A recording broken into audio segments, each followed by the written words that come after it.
नमस्कार, मैं हूं आपका दोस्त रंजन दीक्षित और स्वागत है आपका मेरे चैनल में।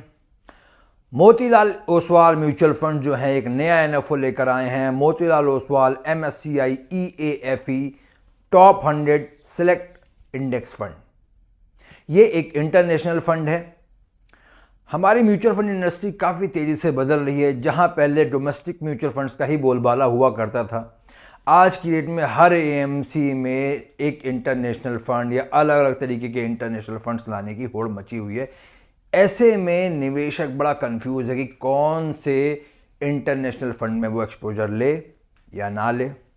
यही सब चर्चा मैं आज इस वीडियो के माध्यम से करूंगा। क्या ये एक उचित फंड है आपके लिए, कैसी परफॉर्मेंस रही है इस इंडेक्स की, ये सारी जानकारी मैं आपको बताऊंगा। तो चलिए पहले शुरुआत करते हैं ये समझकर कि ये MSCI EAFE इंडेक्स बेसिकली है क्या। MSCI EAFE इंडेक्स जो है वो जैसे हमारे यहाँ इंडिया में निफ्टी है, सेंसेक्स है, ये इंडेक्स जो है बिल्कुल उसी तरीके से एक इंडेक्स है जो कि US और कनाडा को छोड़कर बाकी जो डेवलप्ड इकोनॉमीज़ हैं वहाँ की इक्विटी मार्केट की परफॉर्मेंस को मेजर करता है। EAFE की फुल फॉर्म है Europe, Australasia and far east. इस इंडेक्स में 21 कंट्रीज हैं और 843 कॉन्स्टिट्यूएंट्स यानी कि 843 स्टॉक्स प्रेजेंट हैं इस इंडेक्स के अंदर। लेकिन जो मोतीलाल ओसवाल जैसा कि नाम है इस फंड का टॉप 100, तो ये केवल टॉप 100 जो टॉप के जो 100 स्टॉक्स हैं उन्हीं को इस फंड में लेने वाला है। टॉप 10 कंट्रीज इसके अंदर रहेंगी, केवल 10 कंट्रीज ही रहेंगी इसके अंदर, और उन 10 कंट्रीज में से जो मेजर वेटेज है वो मिलेगा जापान, UK को 54% का वेटेज।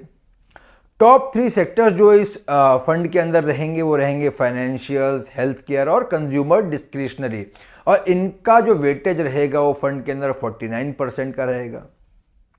अब इतनी सारी जानकारी के बाद भी कोई भी इन्वेस्टर, चाहे वो मैं हूँ या वो आप हो, सिर्फ एक ही बात जानना चाहते हैं कि भाई इस फंड में अगर मैं निवेश करने जा रहा हूँ तो वो मुझे कैसा रिटर्न देगा, फ़ायदेमंद रहेगा या नहीं रहेगा। तो चलिए अभी मैं एक बार थोड़ा सा आपको EAFE की परफॉर्मेंस के बारे में इस स्लाइड के माध्यम से बताता हूं।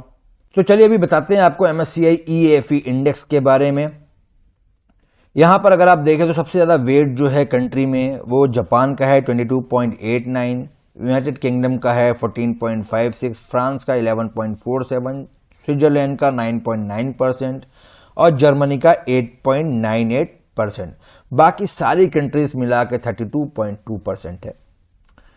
सेक्टर वेट की बात करें तो सबसे ज़्यादा जो वेट है वो 4 सेक्टर्स का है। फाइनेंशियल्स का 17.41, इंडस्ट्रियल का 15.59, कंज्यूमर डिस्क्रिशनरी 12.89, हेल्थ केयर 12.67। बाकी सारे सेक्टर्स जो हैं वो 10% से कम में हैं। सबसे कम वेट जो है वो रियल एस्टेट 2.82 और यूटिलिटीज 3.37। ये जो परफॉर्मेंस मैं आपको दिखा रहा हूँ यहाँ पर अगर आप देखें तो ये जो ब्लू लाइन है ये है MSCI EAFE की, और येलो जो है वो MSCI वर्ल्ड इंडेक्स की है, और ये जो आप देख रहे हैं ग्रीन लाइन जो है वो जो है MSCI all country world index की है।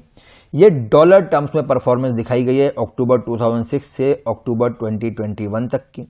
यहाँ पर अगर आप देखें तो MSCI EAFE की कोई खासा परफॉर्मेंस नहीं रही है। यानी कि अगर 2006 में किसी ने $100 डाले थे तो उसके अक्टूबर 2021 में $180 हुए, जबकि वर्ल्ड में $300 और ACWI में $287 हो गए। ये कुछ आपको एनुअल परफॉर्मेंस दिखा रहा हूँ 2007 से लेकर 2020 तक की।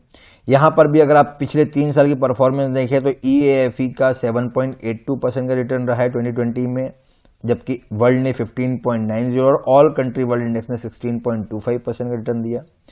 2019 में 22.01% रहा है EAFE, वर्ल्ड ने दिया है 27.67 और ऑल कंट्री वर्ल्ड इंडेक्स ने 26.60। 2018 में नेगेटिव 13.79% रहा है, वर्ल्ड इंडेक्स ने दिया है -8 और ऑल कंट्री वर्ल्ड इंडेक्स ने -9% का रिटर्न दिया है। अब बात कर लेते हैं मोतीलाल ओसवाल के जो फंड है उसके बारे में। ये कुछ ब्रांड्स हैं ये आपको इलस्ट्रेशन पर्पस से दिखाया जा रहा है, ज़रूरी नहीं कि ये सारे ही ब्रांड्स के स्टॉक्स प्रेजेंट हों इस इंडेक्स के अंदर, इस फंड के अंदर, लेकिन आप देख सकते हैं लगभग सारे नामों से आप भली भांति परिचित होंगे, जैसे कि नेस्ले बहुत पुराना ब्रांड है हमारे इंडिया में, एडिडास हो गया, श्नाइडर हो गया, Mitsubishi, Toyota, Honda, Allianz, AXA, Daikin, Hitachi, Sanofi, Novartis, तो सारे ही बड़े अच्छे ब्रांड्स हैं। अब यहाँ पर हम 3 साल के रोलिंग रिटर्न की बात कर लेते हैं। यहाँ पर 3 साल में देखिए दिखाया गया है, एक तो निफ्टी 500 इंडेक्स को लिया गया जो कि एक इंडियन इंडेक्स है, इसके अलावा S&P 500 जो कि यूएसए का इंडेक्स है, और ये EAFE। अगर यहाँ पे हम एवरेज, मीडियन और मिनिमम मैक्स रिटर्न की बात करें तो यहाँ पर मैक्सिमम रिटर्न जो दिया है वो निफ्टी 500 67.6% का दिया है, S&P 500 जो कि यूएस का इंडेक्स है उसने 36.1%, जबकि MSCI EAFE ने दिया है 26.5% का रिटर्न। मिनिमम रिटर्न की कैटेगरी में भी अगर आप देखें तो वहाँ पर S&P 500 जो यूएस का इंडेक्स है उसने -13 दिया, जबकि हमारे इंडेक्स ने 21% का नेगेटिव, और EAFE ने भी -21% रिटर्न दिया है। एवरेज रिटर्न की बात करें तो EAFE का एवरेज रिटर्न रहा है 7%, जबकि हमारे इंडिया के इंडेक्स ने 16.9% और S&P 500 ने 10.8% रिटर्न दिया है। ये इलस्ट्रेशन जो है, ये आप जो देख रहे हैं, ये मोतीलाल ओसवाल के अपने प्रेजेंटेशन का ही हिस्सा है। यहाँ पर ऑब्जर्वेशन भी दिखाई गई है कि नेगेटिव रिटर्न की मतलब कितनी बार नेगेटिव रिटर्न आई है। 1999 से लेकर 2021 तक का चार्ट लिया गया है, ऑब्जर्वेशंस ली गई हैं। यहाँ पर नेगेटिव रिटर्न अगर किसी ने 3 साल होल्ड किया तो 8.6% टाइम्स नेगेटिव रिटर्न बने हैं निफ्टी 500 में, जबकि 24% टाइम्स रिटर्न नेगेटिव बने हैं EAFE में, जब और 21% टाइम्स रहा है S&P 500 में। ओवरऑल 66.8% टाइम्स 10% से ऊपर के रिटर्न बने हैं अगर किसी ने 3 साल पोर्टफोलियो को होल्ड करा है। EAFE में 40.3% टाइम्स पॉजिटिव रिटर्न 10% से ऊपर बने हैं, और S&P 500 में 58.8% के पॉजिटिव रिटर्न बने हैं।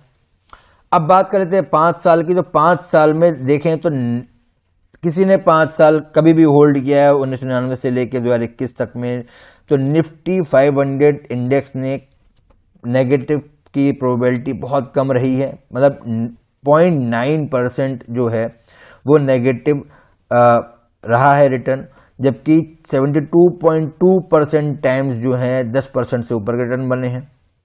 S&P 500 में 51.9% के, और EAFE में 38.5% टाइम्स जो है वो 10% से ऊपर रिटर्न आए हैं।